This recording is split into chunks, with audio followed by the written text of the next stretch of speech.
Meu pai começou me dando fita. Eu vivi a época da videolocadora. A partir dessa fita, eu comecei a ganhar outras fitas. Dia das Crianças, Natal, aniversário. E ela foi a minha porta de entrada para o colecionismo, a VHS. Depois eu comecei a colecionar DVD, disco, livro. E comecei, através da animação, a conhecer filmes de terror, filme de ação, comédia, romance, drama. Aí eu fui ramificando. Então, graças à animação e à fita VHS, eu acabei me virando um cinéfilo. Porque eu quis explorar todo o mundo do cinema, de várias formas. Há coisas que nunca nos deixam. Um cheiro, uma música, um filme esquecido na estante. O tempo passa, mas algumas lembranças insistem em ficar.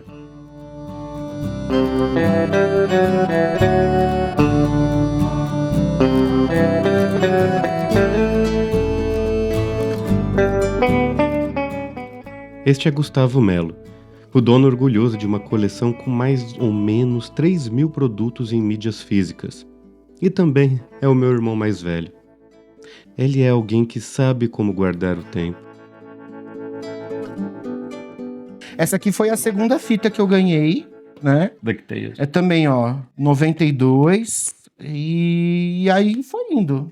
Também tem as fitas do Looney Tunes, né? Ele mostrou os DVDs. Tem as do Mickey, Embaixo, Looney Tunes. Aí aqui tem os desenhos da Disney, animação clássica, né? Aqui tem filmes também, outras animações. Então, tudo isso aqui é o que eu coleciono desde criança. São fitas minhas e dos meus irmãos, né? Que eles acabaram deixando comigo também por... No caso, eu também sou um irmão.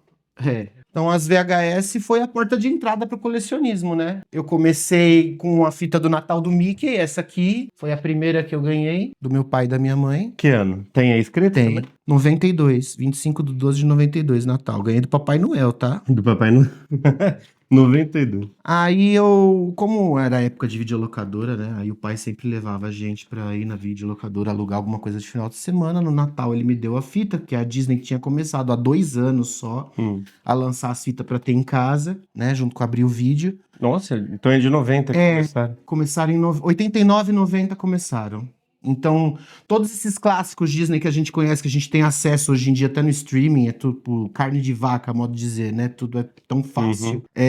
Até 89 não tinha mídia física disso. Então, a Disney fazia relançamentos no cinema, da Bela Adormecida, da Meu Vagabundo, do Peter Pan. Então, eles iam fazendo relançamentos, assim, a cada 10, 15 anos no cinema, pro público ver aquelas animações antigas. Não se perdia, né?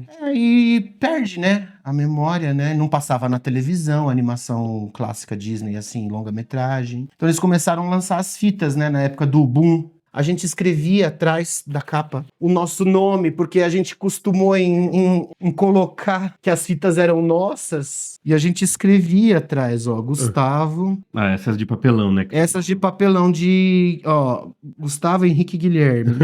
Tá os três aí. É legal que essa daqui é diferente, né? Ó, sai por cima a fita. Essas vendia na banca de jornal, entre 95, 97, aí tinha essas coleções do Mickey, dos Looney Tunes também. E a gente colocava sempre nosso nominho, e o legal é que algumas têm data. Aí tá lá, 95, 96. Bem legal. E aí a gente deixou uma parte da história. Você vê fita que a gente tem há 30 anos, 32 anos, 33 anos.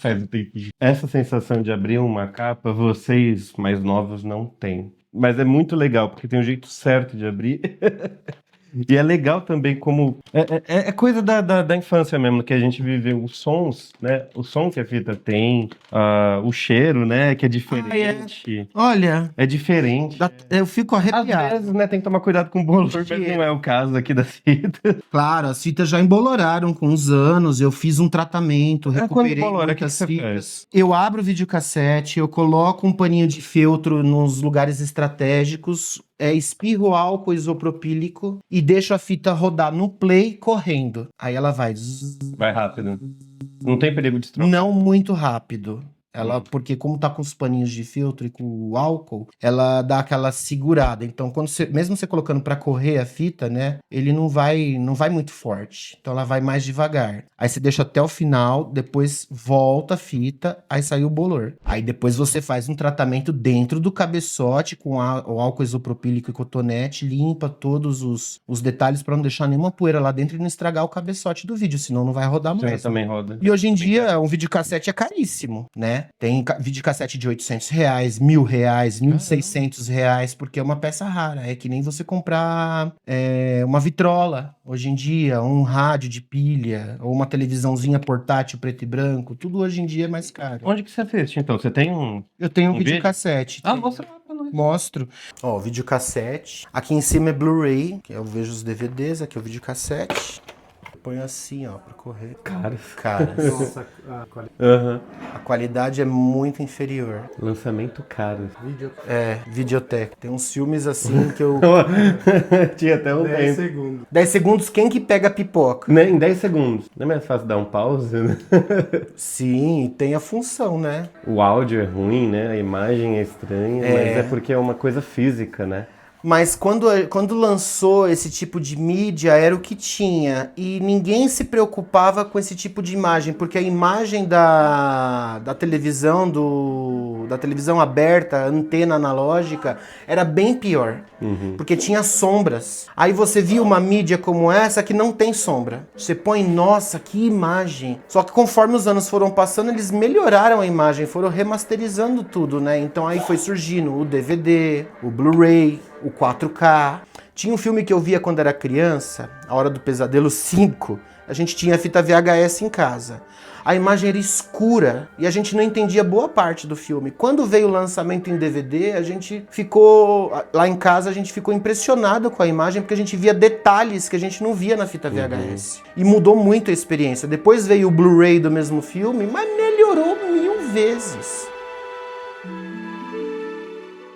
Freud dizia que o sujeito é moldado pelas lembranças. Colecionar é uma forma visível de inscrição minêmica, que seria nossas lembranças mais profundas, marcadas no inconsciente. Como se cada fita fosse uma marca de algo vivido, revivido, relembrado. Segundo Donald Winnicott, psicanalista, o objeto transicional ajuda a lidar com a separação.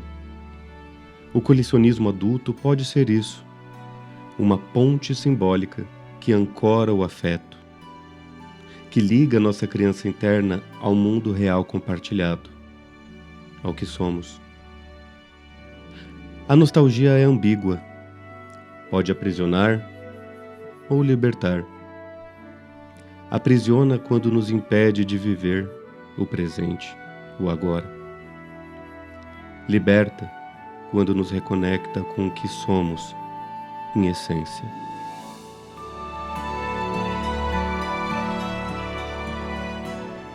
Mas tem algum filme que você considera conforto? Tipo aquele que você vê 20 vezes e... Sim, É uma delícia, tá? Convenção das Bruxas. Convenção das Bruxas. É. Aquele da Sessão da Tarde, né? Sim, porque era um filme que desde criança eu pegava ele na locadora e meu pai ele reclamava que eu alugava tanto aquele filme.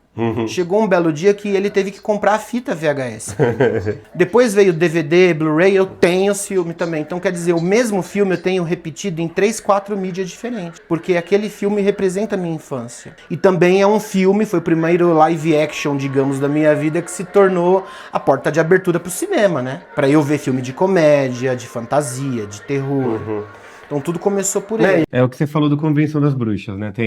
Tem esse DVD, aí tem a fita, Tem a fita e tem o Blu-ray. Tem de todos. Tem vários. Mas é só quando o filme é mega especial, né? Não é qualquer um que a gente põe na coleção. Eita, tem o DVD, as primeiras edições, que são quando lançou em Snapcase. Snapcase, que é essas caixinhas de papelão assim. Então os primeiros DVD que vieram pro Brasil em 2001 era tudo desse jeito. Então eu tenho alguns assim. Ó, Máquina Mortífera. Oh, que estranho. Ele abre de lado, né?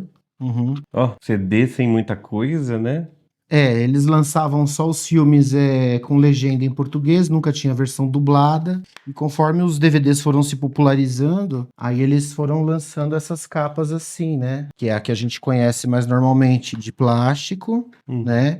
Com um encarte melhorzinho por dentro. E aí tem a opção dublado também, vem acrescido com a dublagem clássica. Mas quando os DVDs estavam começando, era só legendado. É? Aqui esse daqui, por exemplo, é legendado só? Só legendado. Que estranho. E eu gosto muito da dublagem desse filme, né? idioma Então, inglês. por isso que eu preferi ter também a versão da fita VHS, que tem a dublagem, e tem o Blu-ray também, que aí vem dublado, legendado e duas dublagens. Então tem Blu-ray que vem com... Se tem uma dublagem clássica e uma dublagem redublada pela Globo nos anos 90, também tá no DVD. Então, esses DVDs aqui que eu tenho, eu separo ele por categoria, por gênero, por ano. Às vezes eu organizo por ano, por artista.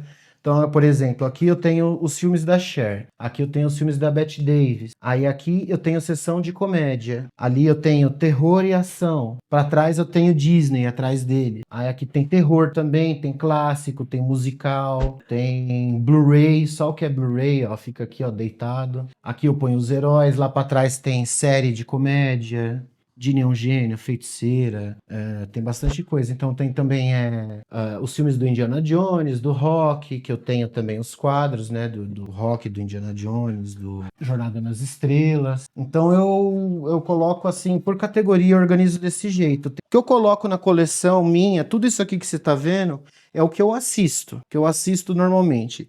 Então tem uma história com cada um desses filmes. São filmes que eu vejo pelo menos uma vez por ano, ou a cada 2 anos eu tô revisitando esses filmes. São aqueles assim que eu gostei de ver a primeira vez e agora eu quero ter a mídia física. Poxa, que legal, eu tenho o filme na minha mão, né? Agora eu tenho o filme. Então aqui tem os filmes do Steve Martin, da Goldie Hawn, do Leslie Nielsen, tem desses comediantes antigos, Schwarzenegger, Stallone, tem vários. Então é tudo o que eu gosto, o que eu assisto mesmo. Da Cher também, né? Tem de todos da Cher aqui. Tem a Ó, VHS fita. e tem o DVD. Então, só quando o filme é importante pra mim, tem mais de uma mídia. Mas a maioria dos filmes que tem aqui, pelo menos 95% é uma mídia só, né? É um DVD só. Aí eu não tenho o Blu-ray a mais e tal. É só se o filme faz parte da minha história. Então, o VHS tem essas pequenas falhas. Aí você dá uma corridinha, arruma. Oi. Você dá uma voltadinha. Perde o sinal. Perde o sinal. É bem...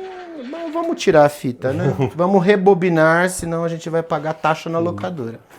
Às vezes na própria videolocadora, Henrique, tinha uma lojinha na videolocadora, na hora que você chega lá com a fita e fala, eu quero levar essa fita, né? Aí eles vão lá dentro, pegam a fita, porque só ficava a capinha na prateleira. E às vezes tinha uma lojinha, assim, uma bancada embaixo, tipo os lançamentos da Disney. Então esse aqui lançou em 95, um relançamento, né? E aí ficava lá embaixo, aí, pai, compra pra mim. No começo do plano real, que o salário mínimo era R$112, uma fita dessa custava 20, era caro. Era caro, não era todo mundo que comprava, né? Mas as fitas do Donald, de Mickey e Pateta, era R$5, R$7. Depois eles lançaram em banca de jornal, naquelas capinhas de papelão. A Folha de São Paulo, Estadão foi lançando essas fitas assim. Aí ficava mais barato. Aí o pai sempre trazia pra gente em casa. E tem Looney Tunes também, né? Tem que mostrar, eu tenho aquele lado infantil também. Tá tão velhinho já, né? Quanto tempo? Nossa, esse aqui eu tenho desde 2007. Também com É uma coleção rara hoje em dia. Isso aqui é uma fortuna, né? Pra adquirir. Mas assim, e eu tenho um terceiro lá dentro que veio na latinha. Então, da latinha é mais raro ainda. Eu tinha a latinha do Superman, você lembra? Lembro. Desse filme do Superman. Só que a latinha eu tive que jogar fora porque ela pegou uma ferrugem lascada, infelizmente. Mas aí tem os clássicos, né? Ué, da época desse filme, né? De 2006. Desde 2006 tem esse aqui. Eu lembro da latinha. Aqui tem os filmes do Zé do Caixão, tem Brinquedo Assassino, Sexta-feira 13 completo, Hora do Pesadelo. E tem outros filmes, Criaturas, Psicose, o original do Hitchcock, aí tem as sequências também, os Halloween. Aqui eu tenho coleção de terror britânico, aqui também terror britânico, né? Terror que concorria com os filmes dos Estados Unidos no gênero nos anos 60 e 70. Então eu tenho coleção completa ali com os filmes. Aí eu tenho também uma versão em Blu-ray mais gourmetizada, né? Que tem o filme mesmo de 78 numa versão mais caprichada, 4K. E aí tem a versão do primeiro filme que passou no cinema e a versão que eles fizeram pra televisão, que eles gravaram cenas a mais pra pôr no filme pra bater o horário da televisão, né? Então tem isso aqui, aí tem o Halloween 2 também, aí tem horas de extra. E a maioria desses DVDs, eles vêm com conteúdo extra. Então as pessoas falam assim, nossa, Gustavo, você é muito inteligente, você entende tanto da história do cinema, como que você consegue essas coisas? Por quê? Porque você tem do DVD, é diferente de você ter o streaming. Você ter o DVD, ele vem com extras. E os extras, às vezes 4, 5 horas de duração, vem muitos documentários e muita informação de bastidores, e você acaba agregando conhecimento. Então você vai saber contar a história do filme para outras pessoas que não têm essa acessibilidade. A pessoa só acessa o streaming e vê o filme, ponto. E todos esses DVDs têm extras. Blu-ray também. Então sempre tem um documentário, Coisa que a bastidores. VHS é muito raro ter. VHS, a Disney raramente colocava, depois do crédito final do filme, um making of, assim, bem de 5 minutinhos, ou um videoclipe, que nem o Rick Martin cantou a música do Hércules, né? Aí no final da fita tem É isso que eu ia esse falar. vídeo. O Hércules do Aladdin, né? Tem no final. Da Bela e a Fera, Celine Dion canta no final da fita, também tem a música. Então a Disney colocava muito isso, mas nos outros filmes não tinha. Os Hitchcock, Hitchcock, eu tenho série de televisão do Hitchcock, que ele fazia os episódios semanais de suspense, então eu tenho 2 boxes, 2 temporadas. E tem os filmes do Hitchcock também, Os Pássaros, O Homem que Sabia Demais, Psicose, outros assim, né?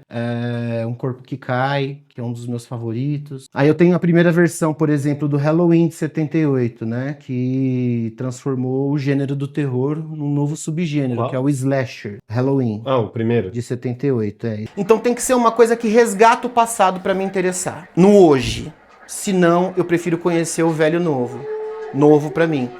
Então, se eu vejo 600 filmes no ano, né? Que eu faço sempre essa média, desde 2021 costumo contar, dando check-in no Letterboxd. Então, se eu vejo 600 a 700 filmes por ano, pelo menos 70% dos filmes que eu vejo é o novo velho. É coisas novas que eu tô conhecendo. Os outros 30% é o conforto. Então, todo ano tem que ver Brinquedo Assassino, Abracadabra, Convenção das Bruxas, Elvira, Rainha das Trevas, Volta dos Mortos-Vivos, A Hora do Pesadelo.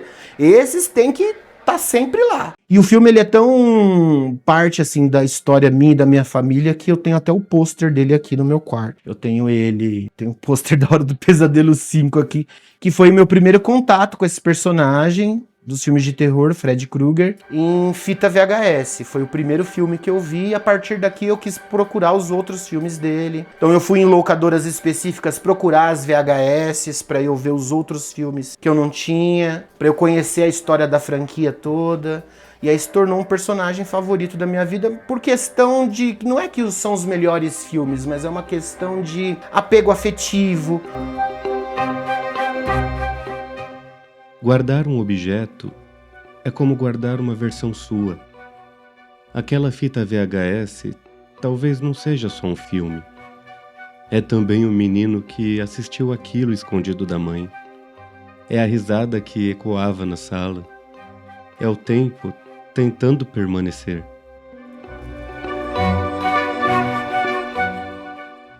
Cada objeto velho carrega um tempo que não volta, mas ainda pulsa. E talvez seja por isso que não conseguimos jogá-lo fora. Não seria o mesmo que jogar fora um pedaço de nós?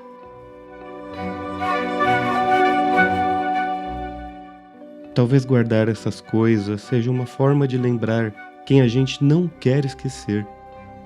Nós mesmos, mais puros, menos misturados com aquele que precisamos ser, que nos tornamos. Aqui no meu guarda-roupa eu coloquei cards e posters de filmes. Esses cards eles costumam vir nessas edições em DVD. Então você ter a mídia física não é só você ter o filme, você tem a arte da embalagem, você tem extras que te acrescentam, te falam mais sobre aquela obra, e sempre vem os brindes, os cards, ó, pôster de cinema mesmo. Então aqui eu coloco os artistas que eu gosto e também os pôster dos filmes que vem nessas edições especiais. Então tudo isso ajuda você ter a mídia física e manter a mídia física viva hoje em dia. Porque são plus, são coisas que te acrescentam para você continuar colecionando e não deixar esse mercado da mídia física morrer. Tem filmes dramáticos, mas tem filmes românticos, tem comédias que também te tocam por uma coisa de nostalgia, mas não tem assim, Gustavo, se defina. Esse filme é o seu favorito. Não. Porque como Tem cinéfilo, alguns, né? eu tenho os favoritos que nem a Convenção das Bruxas, Elvira, Abracadabra, mas são coisas tão infantis, é uma coisa que remete infância. Uhum. Aquela saudade da infância, do seu pequeno, seu eu pequeno. Mas não significa que isso me defina, porque existem filmes, sim, melhores, com enredos melhores, eu já vi muita coisa boa. Uhum. Mas eu não consigo definir o Gustavo nessa parte. Qual é o melhor filme de terror? Não dá, cara. Tem muitos filmes melhores de terror. Uhum. Qual o seu melhor filme de comédia? Tem vários melhores de comédia. Não dá pra você definir. Falar um melhor não, mas é assim, tipo, um que quando você vê, você sabe que você vai ficar com uma sensação boa depois. Uhum. Tem algum assim que você fala, tipo, pô, Tem A Hora do Pesadelo 3, é um que me deixa... Toda vez que eu vejo, eu falo, que filmão, meu, que bonito esse filme. Eu lembro, deu a primeira vez alugando essa fita, vendo a primeira vez, aí de madrugada eu fui escondido ver de novo, eu achei tão legal, aí eu comprei a fita VHS escondido dos meus pais, depois eu fiquei com peso na consciência, vendi a fita VHS, me obrigava a assistir junto, de obrigava madrugada ele a também. assistir. Várias vezes tive que ver esse filme. Punha o filme no último volume pros vizinhos ouvir a música do final do Tolkien. Do final. Tolkien. É. Aqui, ó o filme, o próprio. Então, tem isso, né, que dá um quentinho no coração, você fala, poxa, que gostoso. Mas, isso vai de cada um, não significa que eu seja a regra, para cada um é uma história, né? E aí eu olho muito, assim, filme preto e branco, eu não fico preso, preconceito com filme preto e branco. Não, preto e branco eu vejo mesmo. Outro dia eu tava vendo filme mudo. É mais raro eu ver filme mudo, claro, que exige mais paciência. Mas tem alguns títulos que eu assisto, né? Uhum. O mudo, porque aquela musiquinha só irrita você ficar lendo card. Mas assim, filme dos anos 30 em diante eu assisto tranquilamente como se não fosse nada. Inclusive, acho que filmes dos anos 30 e 40 têm enredo melhor do que filme atual. Uhum. Porque tem muito thriller, muito suspense com plot twist. Então essas coisas de plot twist já vem desde a década de 40. Filme que tem uma grande revelação no final, que nem o Cidadão Kane. Tem um da Bette Davis aqui, A Malvada, tem uma reviravolta incrível. Baby Jane, Teus Olhos na Floresta. Você acha que assim, tipo, tem uma diferença entre assistir uma fita, um DVD ou tá no streaming? Eu acho que a animação é a mesma, e a experiência é a mesma, ainda mais se você vai ver pela primeira vez, você vai ter aquela sensação, nossa, é um desenho tão bem feito, clássico, é tão detalhado, né, a Disney caprichava demais, né, eram milhões de dólares a produção, e você não vê a diferença, mas assim, pra mim, Gustavo, a VHS, ela tem aquele tom de nostalgia, né. Legal que eu tava vendo aqui, né, o quarto é praticamente um museu, né? E é um espaço que tem de tudo. Tem filme, tem música, tem fotos, né? Tem coisa de refrigerante. É um museu. Você acha que é um museu? São coisas velhas que você guarda? Eu acho que é um pouco da minha história, do meu legado. Que nem esses dias eu fui na casa de uma tia-avó e ela tem louças da mãe dela e da irmã dela de 60, 70, 80 anos que existem aquelas louças. Então ela tem aquelas cristaleiras e é a história da vida e da família dela sendo contada. Isso tudo aqui é a história da minha vida. Que legal. Então tem uma parte sua aqui, né? Não Tem. é só... são um monte de filme americano, não tem a ver com a nossa cultura, não entraria isso. Tem filme americano, britânico, italiano, tem mexicano, argentino, tem de tudo. Eu acho que é tudo um pouco do meu DNA aqui. Aqui é o meu DNA. Você entrar no meu quarto, você tá entrando no Gustavo, você tá conhecendo ele. Porque cada coisa, uma fotinha de cada, você vê o Gustavo. Aqui eu tenho autógrafos também do pessoal do Chaves, né? O Seu Barriga e o Kiko, o Villagrán e o Vivar. Então Chaves também foi uma série que também me influenciou bastante no humor, tanto que o Chapolin tinha episódios que falava sobre cinema. Uhum. Então, com o Chapolin, com o Chespirito, eu aprendi muito sobre cinema e fui pesquisar quais eram aqueles filmes. Isso me fez adentrar ao Gordo e o Magro, ao Chaplin. Ah, por que você vê filme mudo do Chaplin ou gosta de uma comédia tão antiga, dos anos 30 e 40 do Gordo e o Magro? Por conta do Chespirito. É. Eram os ídolos dele e se transformou nos meus ídolos também, porque tem a comédia física, que nem dos Três Patetas, Pastelão, tem piadinhas bobas, é um humor inocente. Ele tem também, em alguns momentos, que nem o Chaplin, crítica social. Quando você vai crescendo, você vai se desenvolvendo. Você, criança, visse, né, essa coleção que você tem hoje. O que essa criança falaria pra você? Realizei todos os meus sonhos. Todos os meus sonhos foram realizados. Porque eu ia na videolocadora e eu ficava tão encantado com tudo aquilo que eu falava assim: quando eu crescer, eu vou ser dono de videolocadora. Que pena que faliu, E né? aí faliram. Veio o streaming, a internet acabou comigo. Mas eu sou o dono da minha videolocadora, dos meus filmes, dos meus desenhos. É. Essas fitas, tudo é sonhos realizados. E são muito simples. E cada amigo meu, por mais que eles não gostem de determinadas coisas que eu tenho, todo mundo que vem aqui me visitar fica encantado. E me elogia e falam: nossa, eu queria ter esse gosto que você tem. Então eu acaricio essa criança, esse Gustavo, entendeu? Tudo isso aqui, no fim das contas, acalenta aquela criança e faz eu ainda ser criança. Uhum. Né? Gustavo, você é um crianção. Não, eu sou bem adulto, bem maduro, eu tenho minhas responsabilidades, mas assim, eu volto no meu mundo de criança, com cada boneco, com cada foto, com cada série, e é isso. Gustavo me ensinou que a beleza do passado não está em querer voltar, mas em saber carregar o que vivemos em nossa história. O tempo é um colecionador paciente. Às vezes, o que chamamos de saudade é só o passado nos acenando, pedindo para ser lembrado. Conversar com Gustavo me fez pensar: será que a gente coleciona coisas? Ou coleciona a gente mesmo? No fim, talvez a nostalgia não seja sobre voltar, mas sobre aprender a carregar com carinho aquilo que nunca foi embora.